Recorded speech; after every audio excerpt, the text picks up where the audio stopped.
जय मां।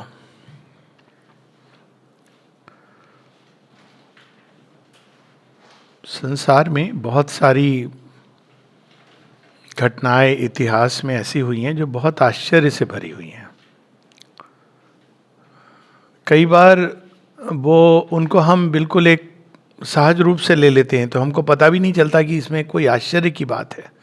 क्योंकि जब कभी हम आश्चर्य के बीच में पले बड़े होते हैं तो हमको वो आश्चर्य प्रतीत नहीं होता है, क्योंकि हम वैसे ही उसमें बड़े हुए हैं। इन्हीं घटनाओं में से एक भारतवर्ष का इतिहास है।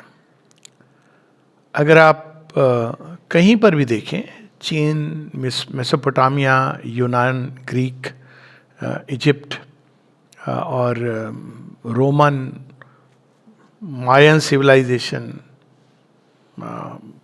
कहाँ नहीं जाएं आप, कहीं पर भी चले जाइए, जापान, न जाने क्या हुआ कि ये सारी सभ्यताएं एक समय आया जब ये नष्ट हो गई। कभी आक्रमण हुए, कभी उनके अंदर बदलाव हुए, कई कई चीज़ें हुई, लेकिन वो नष्ट हो गई। आप ग्रीस में जाइए, एथेंस, अभी भी हम लोग कहते हैं कि मदर ऑफ डेमोक्रेसी, वहाँ पर वो खंडर के रूप में है वो जगह। थोड़ा ठीक है, उन्होंने लाइट वगैरह लगा दी है उसके चारों तरफ, पर वो जहाँ पे बड़े बड़े ग्रीक असेंबली होती थी, बैठ के लोग डिबेट करते थे, खड़े होकर रादर कॉमनर, और सब खत्म हो गई हैं।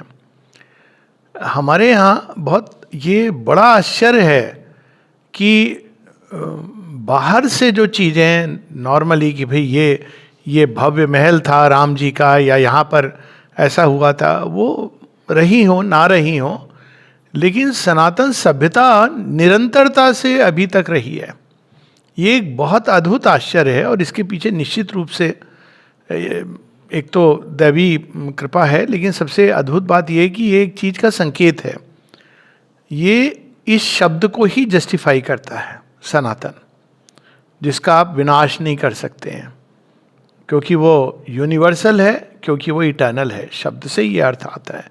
श्री अरविंद इसको बताते हैं कि आप इसको यू कैन नॉट डिस्ट्रॉय, आप सनातन को नहीं नष्ट कर सकते हैं। आप कह सकते हैं उसके बारे में कुछ भी, और इस पर पहले भी चर्चा हुई है। उसका एक कारण तो ये रहा है कि सनातन सभ्यता ने सदैव स्पिरिट को कभी नहीं छोड़ा, फॉर्म्स बदलते चले गए। हर बार जो सनातन धर्म की जो स्पिरिट है, जो मूल उसकी आत्म तत्व है, वो अपने आप को एक नया रूप दे करके री इन्वेंट करता है। ये री इन्वेंट करने की चीज़ जो मानव जीवन के लिए एक सीख है, इसको थोड़ा सा हम डेविएट करके मनुष्य के जीवन में भी एक समय आता है जिसको बोलते हैं मिड लाइफ, और साइकोलॉजिस्ट उसको कहते हैं mid life crisis. Mid life crisis में क्या होता है, 45-50 की उम्र के आसपास, 45 से 55 आप समझो, शुरू हो जाता है 40 से, लेकिन तो मिड लाइफ में एक समय आता है जब आप अपने जीवन को फिर से इवेल्युएट करते हो कि जो हुआ, जैसे मैं जी रहा था, क्या उसी ढर्रे पर मुझे पूरे जीवन को ले जाना है। उस समय उथल पुथल होती है, लगभग एडोलेसेंस की तरह आपके जीवन में बहुत कुछ उथल पुथल होती है। कई लोग पीछे मुड़ के देखने लगते हैं, उनको बुरा भी लगता है कि शायद मैंने जीवन में कुछ गलत किया। कुछ समझते हैं कि हमने तो ना जाने क्या अद्भुत किया, लेकिन उनके मन में एक छटपट भी होती है कुछ बदलने की। तो ये जो बदलाव की घड़ी होती है, उस समय मूल चीज होती है कि अब आपके अंदर जो वो धारा बह रही है, जो थ्रेड है एस्पिरेशन का, उसको पकड़ना, और बाहर से उसको आप नया रूप, क्योंकि वो रूप नया अगर हम नहीं देते हैं तो चीज़ें स्टाइफिल होकर समाप्त हो जाती हैं। तो लगभग यही चीज़ हम आज देख रहे हैं कि सनातन धर्म फिर से एक प्रकार से जागृत हो रहा है, और ये होना ही है। और पूरे विश्व में ये आज की घटना नहीं है। अगर आप श्री अरविंद का जो पहला भाषण है, उत्तर पारा भाषण, वो कब का है, 1909 का है। और श्री अरविंद ये उत्तर पाड़ा भाषण किसके बुलाने पर दे रहे हैं, ये बड़ा इंटरेस्टिंग है। हिंदू धर्म रक्षिणी सभा, society for the protection of Hindu religion. और वहाँ श्री अरविंद स्पष्ट करते हैं कि भारत क्या है और हम हिंदू धर्म को कैसे बचा सकते हैं यदि हमको बचाने का ख्याल आए। वहाँ वो कोई बाहरी रूप की बात नहीं करते हैं कि ऐसा उत्तर पाड़ा भाषण कर्म योगी वॉल्यूम 7 में है, I can read it also. तो वो ये नहीं बात करते हैं कि हमको बाहर से ये करना है, बाहर से वो करना है, किंतु वो उसकी स्पिरिट की बात करते हैं। और वो स्पिरिट क्या है? वो कहते हैं ये सनातन धर्म ही भारतवर्ष की राष्ट्रीयता है, सनातन धर्म ही भारत की आत्मा है, और हमको इस मूल तत्व को ही बाहर लाना चाहिए। यदि हम उसको नहीं ला पाएंगे तो वो ये भी कहते हैं कि इस तरह की बातों का कोई मूल्य नहीं रहेगा कि अब मैं इसको सीधा एंड पे ले जाके, चूंकि खुल गया है तो थोड़ा सा पढ़ूंगा। कई जगहों पे उन्होंने इस बात को कहा है, एक और अपने भाषण में भी कहा है कि what is the Hindu religion, उसको कैसे हम उसकी रक्षा कर सकते हैं। तो थोड़ा सा हमें ये बार बार स्मरण करने की, this then is what I have to say to you, the name of your society is society for the protection of religion, Dharma Rakshini Sabha. Well, the protection of the religion, the protection and upraising before the world of the Hindu religion, that is the word work before us. मान रहे कि ये कार्य हमारे सामने है। But what is the Hindu religion, स्पष्ट होना चाहिए इसके बारे में। क्या है जिसको हम हिंदू धर्म कह रहे हैं? कौन डिफाइन करेगा? कोई कहता है कि ये इसके ग्रंथ है, ग्रंथ है, ग्रंथ के अंदर उसका मूल सार क्या छिपा हुआ है, वो श्री अरविंद बता रहे हैं। What is this religion which we call Sanatan, eternal? It is the Hindu religion only because the Hindu nation has kept it, because in this peninsula it grew up in the seclusion of the sea and the Himalayas, because in this sacred and ancient land it was given as a charge to the Aryan race to preserve through the ages. But it is not circumscribed by the confines of a single country. पहली चीज हमको ये याद रखनी कि ये सनातन धर्म तो perish नहीं हो सकता, और ये पूरे विश्व में है। हाँ, भारतवर्ष में इसके सारी, ना केवल मूल तत्व को, जड़ों को, सबको ये विशेष रूप से रखा गया, लेकिन जहाँ भी एक विचार होता है जो सनातन सभ्यता से जुड़ा हुआ विचार है। कुछ समय पूर्व अमेरिका की एक स्टडी हो रही थी जिसमें लोग कह रहे थे, अरे ऐसा लगता है ये लोग कहते नहीं है, लेकिन 75% की जो मान्यता है वो तो हिंदू रिलीजन वाली है। बहुत आश्चर्य की बात है। यहाँ तक कि पुनर्जन्म, अगर आप आज देखेंगे, पुनर्जन्म, ईश्वर हमारे अंदर है, यह मान्यताएं सेमेटिक रिलीजन में नहीं है।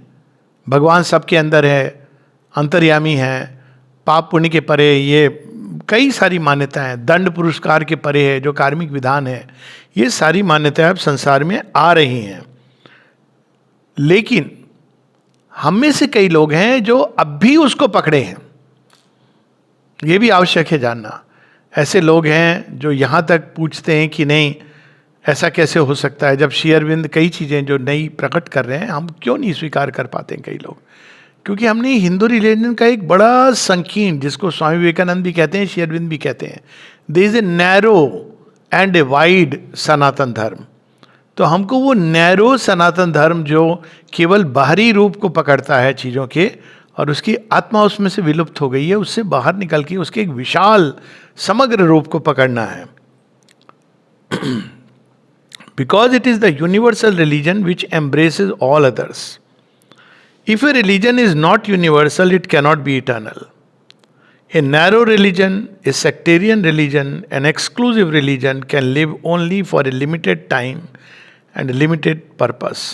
कई बार मुझे आश्चर्य होता है जब कई भारतीय वो दीवार करते हैं उन्होंने जो कुछ पढ़ा है शास्त्रों में और श्री अरविंद के अनुभव को, आश्चर्य होता है।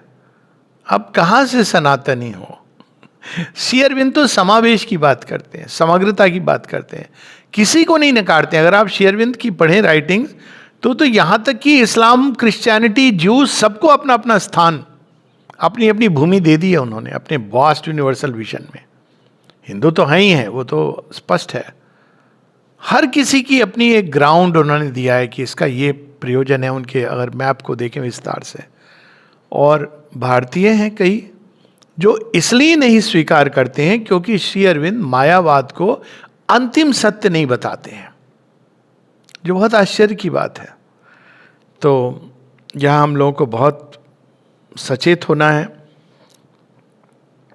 It is the one religion which insists every moment on the truth which all religions acknowledge, that He, capital H, is in all men and all things, and that in Him we move and have our being. ये श्री अरविंद एक fundamental experience बताते हैं, ईश उपनिषद का अनुभव है। और अभी थोड़ी देर पहले इसी की बात हम लोग बात में कर रहे थे, सर्व खलविदम ब्रह्मन। यही एक रिलीजन है जिसमें ये भगवान की ये त्रिविध अनुभव या रियलाइजेशन संसिद्धियां हैं। पहला, सबके अंदर भगवान है, कण कण में व्याप्त है। तो यदि सब में भगवान है तो आप किसको डिस्कार्ड कर रहे हो? कई बार आश्चर्य होता है जब लोग कहते हैं कि नहीं ये माया है। तो मैंने कभी कभी पूछा भी है, यह कौन कह रहा है ये माया है? ये एक मनुष्य कह रहा है कन्विंसिंगली। तो मनुष्य क्या है? एक इल्यूजन है, इल्यूजनिज्म की थ्योरी के द्वारा। उसकी देह भी इल्यूजन है, उसकी वाणी भी इल्यूजन है। तो ऐसा इल्यूजन तो अद्भुत है कि जो एक इल्यूजन के माध्यम से सत्य प्रकट कर रहा है।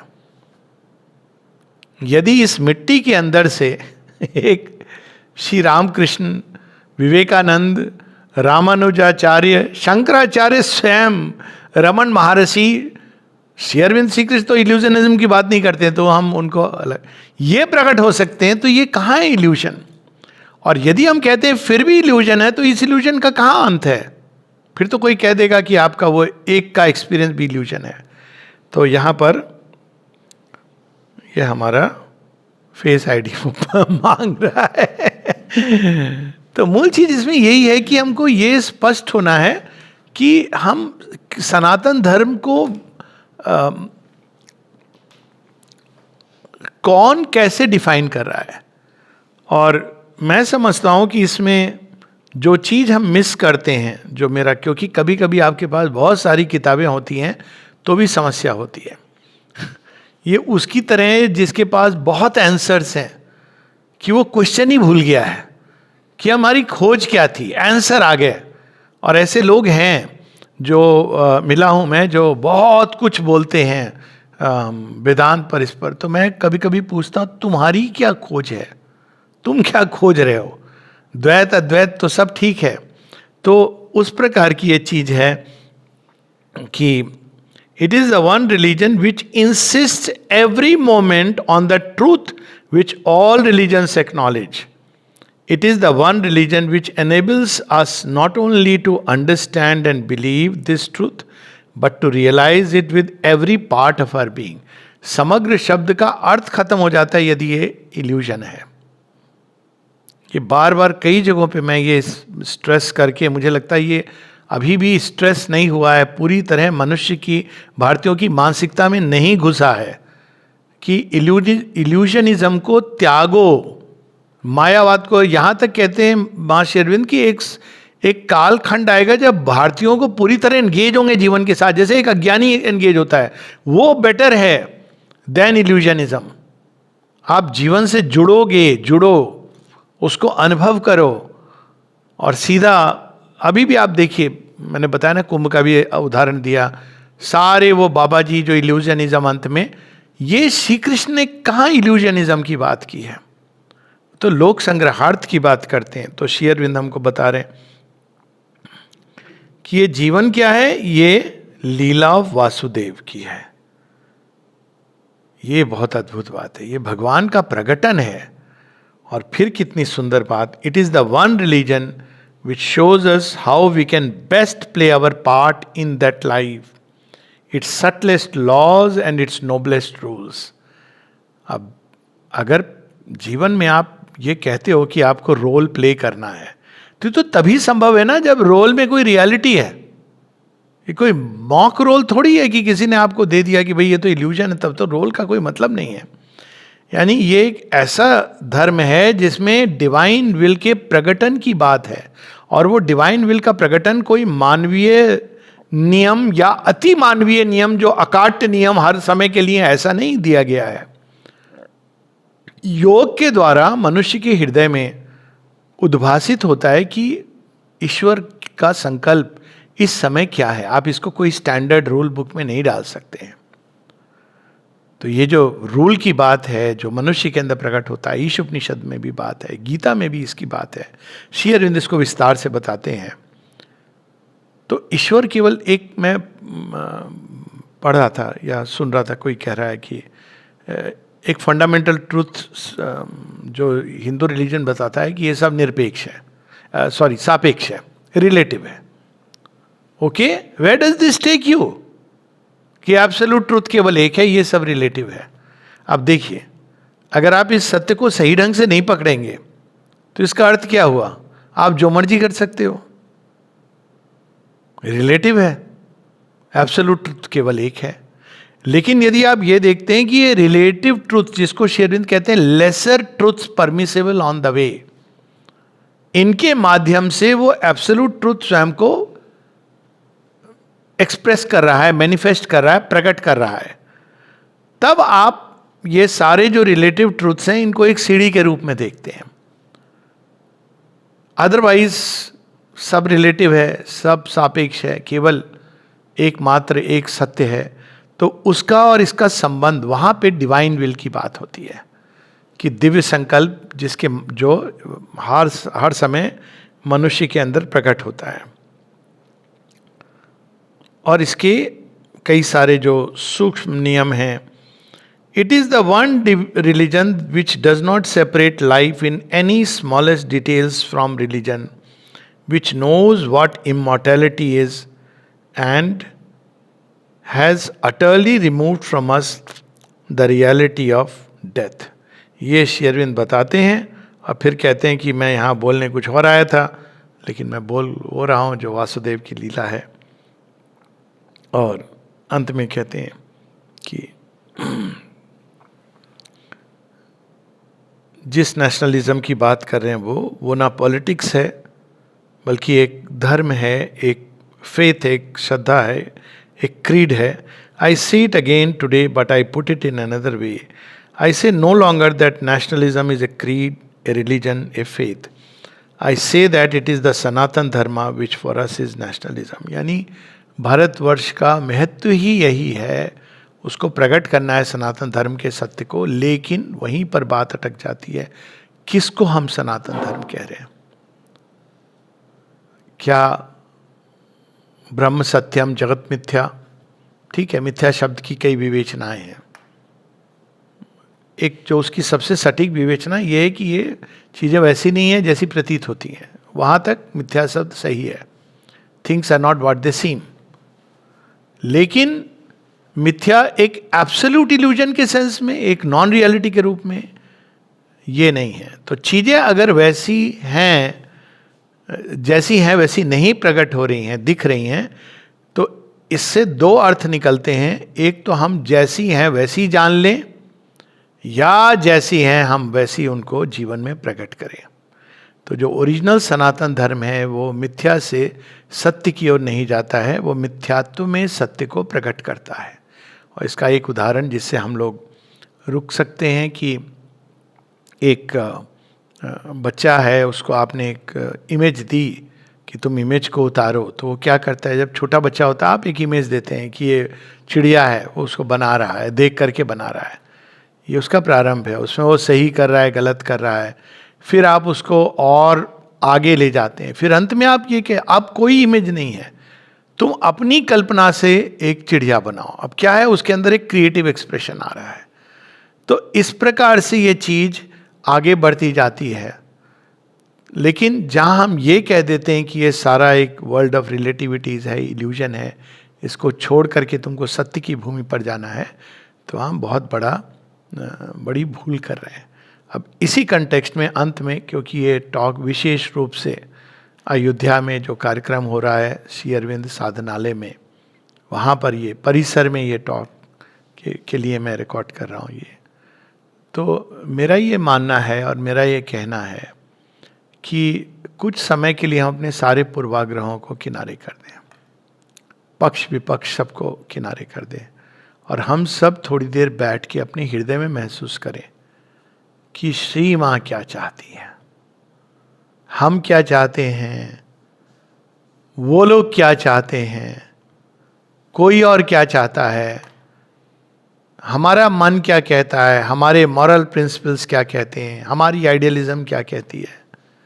इन सब को हम किनारे रख दें और शांत चित्त से अपने हृदय के अंदर महसूस करें कि माँ क्या चाहती है। और जो माँ चाहती हैं यदि हम उसको महसूस कर सकें, उसको प्रकट कर सकें, प्रकट करने में सहायक हो सकें, तो वही सर्वोपरि चीज है। अंत में कह सकता हूं मैं कि बहुत पहले श्री अरविंद साधनालय जब मैं गया था तो मेरे अंदर एक विजन आया था, जो मैंने शेयर भी किया था उसी समय, कि जहाँ वो खाली प्लॉट है लैंड का, ज़मीन का, मेरे हृदय में यह आया था कि यहाँ पर भारतवर्ष को एक इंडोलॉजी यानी भारत के ऊपर, भारतीय संस्कृति के ऊपर एक वहाँ बहुत सुंदर अद्भुत म्यूज़ियम बने। और नाम म्यूज़ियम वगैरह वो एक अलग बात है, जिसमें श्री अरविंद का भारत, श्री अरविंद की दृष्टि से भारतवर्ष को प्रेजेंट किया जाए। श्री अरविंद की दृष्टि से रामायण, श्री अरविंद की दृष्टि से राम का चरित्र, श्री अरविंद की दृष्टि से श्री कृष्ण, श्री अरविंद की दृष्टि से महाभारत, श्री अरविंद की दृष्टि से उनका अवतार और जो रोल हुआ है, श्री अरविंद की दृष्टि से भारत, श्री अरविंद की दृष्टि से कई सारे जो संत परंपराएं निकली हैं, श्री अरविंद की दृष्टि में द्वैत, अद्वैत और विशिष्ट अद्वैत इत्यादि का क्या स्थान, ये सब कुछ श्री अरविंद के लिटरेचर में है। सबसे इंटरेस्टिंग बात यह है। और श्री अरविंद की दृष्टि से भारत का आगे का पुनरुत्थान कैसा होगा। तो मेरी माँ के चरणों में यही प्रार्थना है कि किस तरह से हो, कैसे हो, मैं नहीं जानता, लेकिन वो भूमि है वहाँ, शायद इसीलिए मार्क्ड है, शायद इसीलिए वो राम मंदिर की इतना साथ साथ लगी हुई है कि उसके अंदर एक ऐसा अद्भुत म्यूज़ियम आए, एक सेंटर आए जैसा कहीं नहीं है, जिसमें और श्री अरविंद ने सब कुछ पर लिखा हुआ है। और क्यों नहीं बन सकता है। मैं अभी कहाँ की बात है, जहाँ स्वर वेद मंदिर बना, वाराणसी से सारनाथ के पास है। तो मैं चला गया, मुझे लगा कि वाराणसी गया था, लोगों ने कहा स्वर वेद, तो मुझे लगा वेदों के ऊपर कुछ होगा। ऐसा कुछ नहीं है। एक महान ऋषि हुए, उन्होंने उनके अनुसार कई चीज़ों को जो उन्होंने अनुभव किया उस पर, अब बहुत भव्य है। It's basically one man show. At one level I was disappointed. मतलब आप बाहरी चीज़ों को छोड़ दो, तो जब वेद से आपको आता है कुछ और, कई चीज़ें आपके हृदय में आती हैं, तो यहाँ क्यों नहीं हम बना सकते हैं श्री अरविंद के प्रकाश में भारत, भारतीय संस्कृति, भारतीय सभ्यता, लिटरेचर के बारे में लिखा है, हर चीज़ के बारे में लिखा है उन्होंने, क्या नहीं लिखा है। भारत के कौन कौन से महान कवि हैं जिसमें वो व्यास, वाल्मीकि और कालिदास को इंक्लूड करते हैं। कुछ कुछ हो, उनकी कुछ पंक्तियाँ हों, कुछ उनके लिटरेचर के बारे में हो। श्री अरविंद की दृष्टि में वेद का रहस्य क्या है, मूल चीज़ है। श्री अरविंद की दृष्टि में उपनिषद क्या है, श्री अरविंद की दृष्टि में गीता ने क्या एक जो मानव चेतना को उसका मूल रूप से क्या दिया और क्या दे रही है, उसका सार सब कुछ लिखा है। और श्री अरविंद की दृष्टि में विश्व का इतिहास, विश्व की वे प्रमुख घटनाएं जिन्होंने जीवन को एक नया मोड़ दिया। तो ये तो मेरी बस एक माँ के चरणों में प्रार्थना है। कहाँ होगा, कैसे होगा, मैं नहीं जानता हूँ, लेकिन ये अवसर है और इसको एक विश्व में एज सीडिंग बीज डाल रहा हूँ। बहुत सुंदर होगा यदि वो श्री अरविंद साधनालय के अंदर ही इस तरह की कोई चीज़ बन सके। जय माँ।